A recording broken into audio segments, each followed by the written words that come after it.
title would indicate. By the way, he has been an activist through much of his career. He's been on the board of directors of the Wilderness Society. He believes very strongly in environmental causes. But his own politics are evidently centrist. I mean, there's nothing about Bill that speaks to dogma. He is not an ideologue in any sense of the word. He truly does believe in wide-ranging inquiry. He engages in it himself, and he expects it of his students. There is nothing indoctrinating about what it is that he does.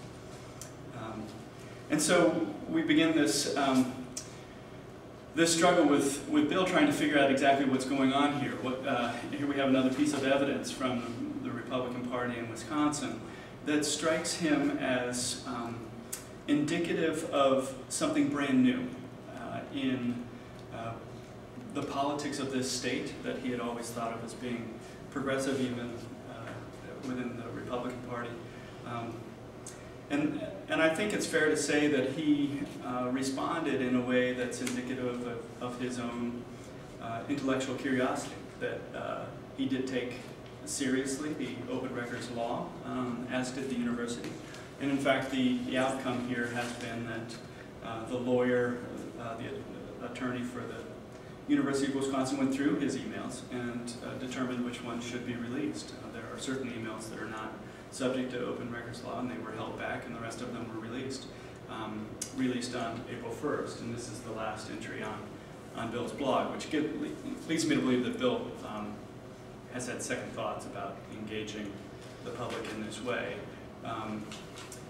I read a more recent interview with him that appeared in one of the local newspapers in Madison, in which he's pretty blunt about the fact that this was a McCarthyite tactic on their part, an attempt to embarrass him.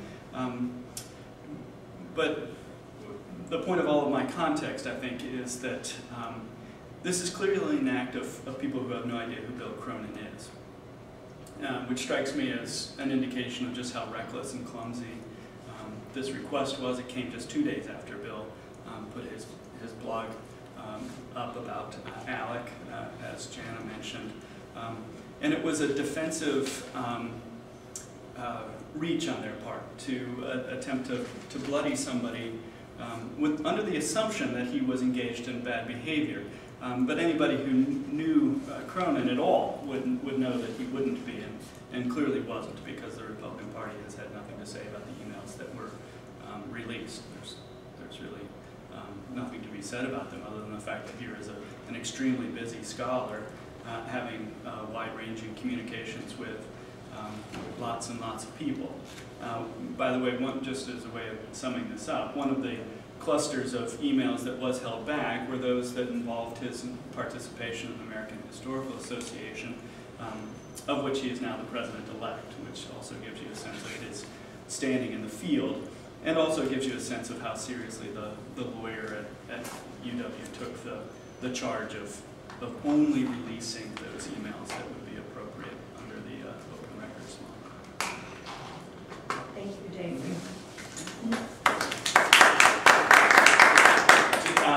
Does anybody want to ask any questions, or are we not doing that?